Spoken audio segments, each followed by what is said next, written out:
They were ancient warriors who invented the boot camp, the frontal assault, state-sponsored education, and a lifestyle and aesthetic that, to this day, bears their name. They are the Spartans, and this is their story.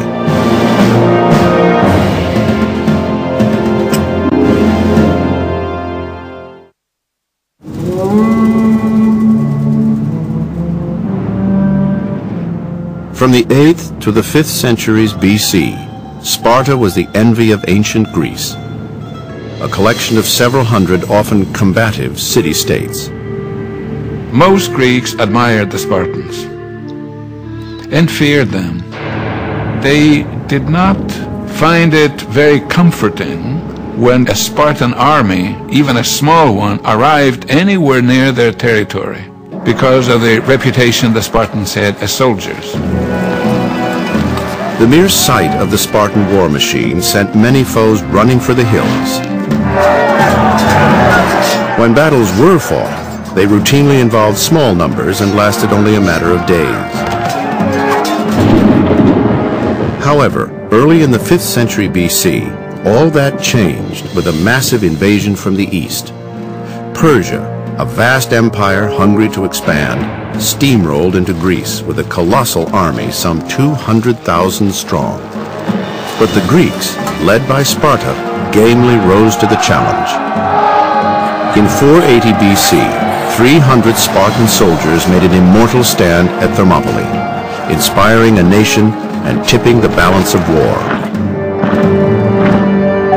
Then, 1 year later, on the fields of Plataea, the Spartans crushed the Persian infantry in one of the bloodiest days in history.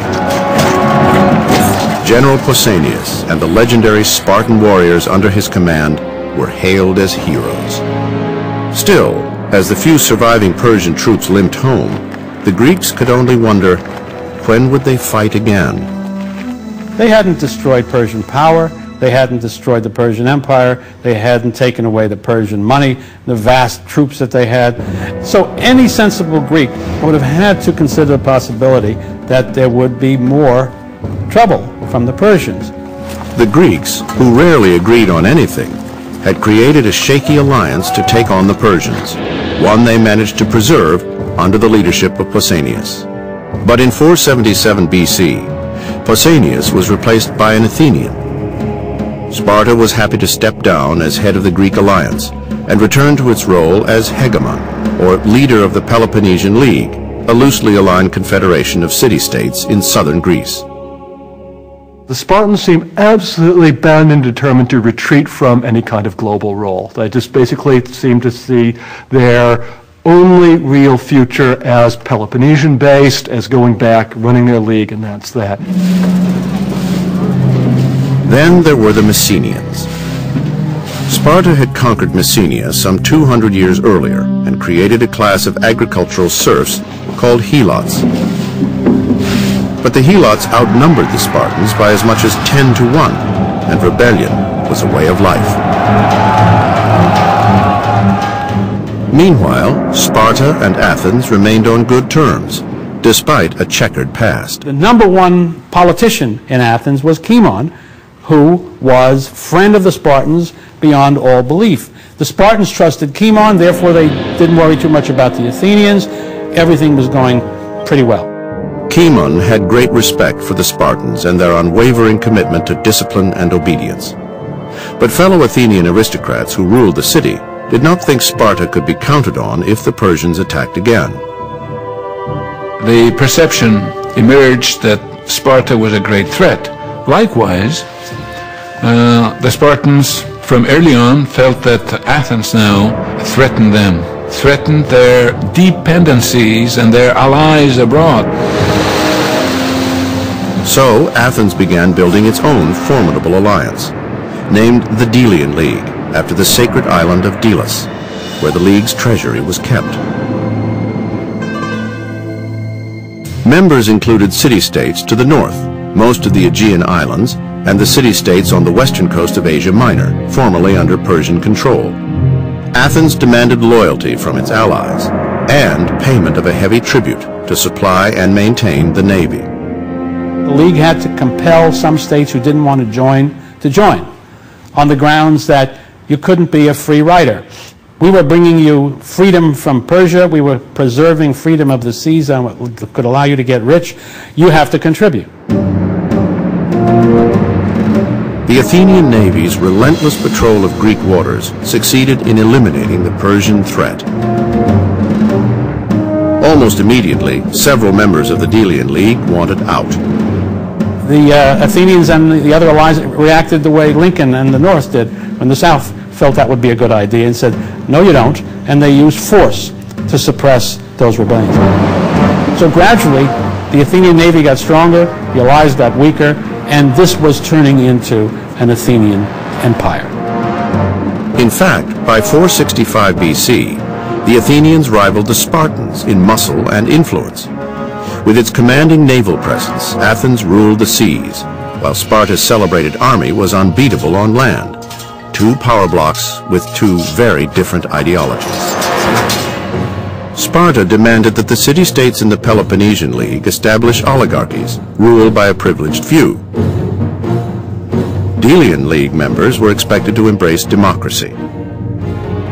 The two Greek giants were on a collision course for war when the unexpected happened. There is an earthquake that erupts in Spartan territory, kills a large number of Spartans. The Helots of Messenia take advantage of this natural disaster to rise up in rebellion. More than 1,000 Spartan men died in the earthquake, leaving only 9,000 hoplites to quell the uprising. Desperate, they turned to their friend Cimon for help.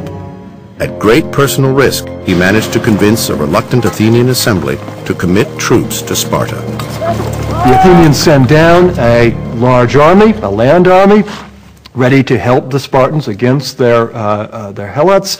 The Athenians show up, and the Spartans say, gee, we've changed our minds. And the Spartans then respond in this really extraordinary way with this terrific insult of sending that army packing, of sending them back home. And why they did this is because they were terrified and scandalized by what they saw. They saw these democratic Athenians walking around in an open and free way, and these Athenians asking, hey, how come you guys have enslaved the Helots? Don't you know you're not supposed to enslave other Greeks? And this really is the moment in which it's pretty clear that the two sides are not going to be friendly. The humiliating rejection by the Spartans outraged the Athenian assembly, further reducing the influence of old-line aristocrats. Cimon was made the scapegoat and ostracized from Athens for 10 years as punishment. Back in Sparta, the Messenian revolt raged on for another 2 years. Finally, in 462 BC, the Helots were contained. But more trouble was brewing to the north, where Athens continued its rapid expansionism by concluding alliances with Thessaly and Argos. That must have terrified the Spartans. Their ancient Argive rivals are now Democrats. So the Spartans were worried in two ways about democracy. One was what it might do to their own society if that notion crept in, and two, how it might hurt their foreign relations because democracies were likely to join with democracies.